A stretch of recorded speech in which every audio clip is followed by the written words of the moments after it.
ओम शांति। प्रातः मुरली बाप दादा मधुबन। मीठे बच्चे, इन आँखों से जो कुछ भी देखते हो यह सब खत्म हो जाना है, इसीलिए इससे बेहद का वैराग्य। बाप तुम्हारे लिए नई दुनिया बना रहे हैं। स्वयं परमपिता परमात्मा शिव बाबा प्रजापिता ब्रह्मा के तन में आकर के यह ईश्वर विश्वविद्यालय के द्वारा जो तीनों कालों का, तीनों लोकों का, 4 युगों का सत्य है, हम बच्चों के सामने रख रहे हैं। तो बच्चे, अभी इस कलयुग का अंत है और नई दुनिया आने वाली है, तो इसीलिए इस कलयुग से बेहद का वैराग्य रखो और पुरानी दुनिया को छोड़ो, नई दुनिया के लिए तैयारी करो कहता बाबा। प्रश्न है, तुम बच्चों की साइलेंस में कौन सा रहस्य समाया हुआ है? बाबा कहता, जब तुम साइलेंस में बैठते हो तो शांति धाम को याद करते हो। तुम जानते हो साइलेंस माना जीते जी मर। यहाँ बाप तुम्हें सदगुरु के रूप में साइलेंस रहना सिखलाते हैं। तुम साइलेंस में रह अपने विकर्मों को दग्न करते हो। तुम्हें ज्ञान है कि अब घर जाना है। दूसरे सत्संगों में शांति में बैठते हैं, लेकिन उन्हें शांति धाम का ज्ञान नहीं है। परमात्मा पिता यहाँ पे साइलेंस का रहस्य सुना रहे हैं।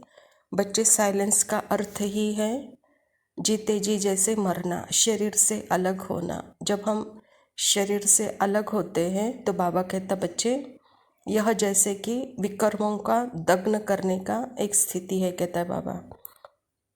बाबा कहते दुनिया में शांति का अर्थ सिर्फ शांति में बैठना होता है, लेकिन वहाँ पे शांति धाम को याद करना या शांति से अपने विकर्मों को दग्न करना नहीं होता है। तो यह जो साइलेंस का सीक्रेट है, साइलेंस की जो शक्ति है, वह स्वयं परमात्मा पिता हम बच्चों को सुना रहे हैं।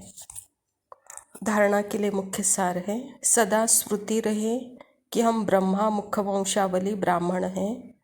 हमारा सबसे उच्च कुल है। हमें पवित्र बनना और बनाना है। पतित पावन बाप का मददगार बनना है। बाबा कहता, बच्चे आप बच्चों को स्मृति रहे कि हम किसकी संतान हैं। परमात्मा पिता इस धरा पर आकर ब्रह्मा के द्वारा हमको अपना बनाया है। तो हम ब्रह्मा मुखवंशावली ब्राह्मण हैं। तो बच्चे, तुम्हारा यह कुल सबसे ऊंचा है, तो यहाँ तुमको पवित्र बनना है और पवित्र बनाना है। यही बाप के लिए मददगार कार्य है कहता बाबा। दूसरा पॉइंट है, याद में कभी गफलत नहीं करना है। देह अभिमान के कारण माया याद में विघ्न डालती है, इसीलिए पहले देहाभिमान को छोड़ना है। योग अग्नि द्वारा पाप नाश करने हैं। बाबा कहता, देहाभिमान को निकाल, आत्माभिमानी स्थिति में रहने का अभ्यास करो। योग में कभी अलबेलापन गफलत नहीं करो कहता बाबा। जो समय मुकर्रर है उस समय में अपने को बिठाओ, याद में रहो। यह योग जैसे कि अग्नि का काम करती है, जिससे हमारे विकर्म विनाश होते हैं, पाप नाश होते हैं।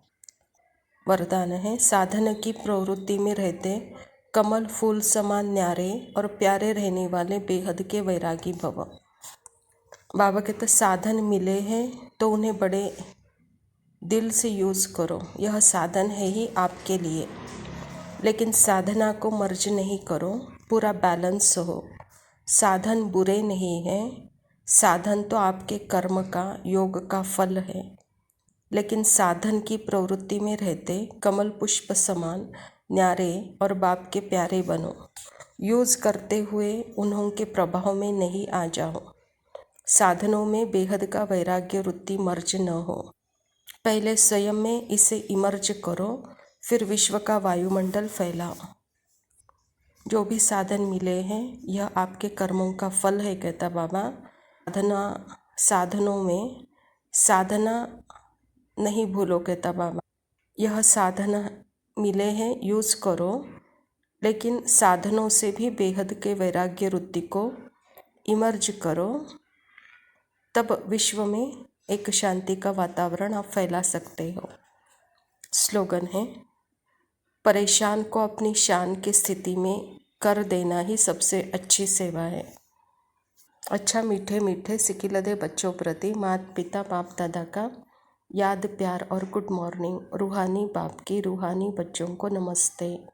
हम रूहानी बच्चों की रूहानी बाप दादा को याद प्यार और नमस्ते। लव यू बाबा, शुक्रिया। ओम शांति।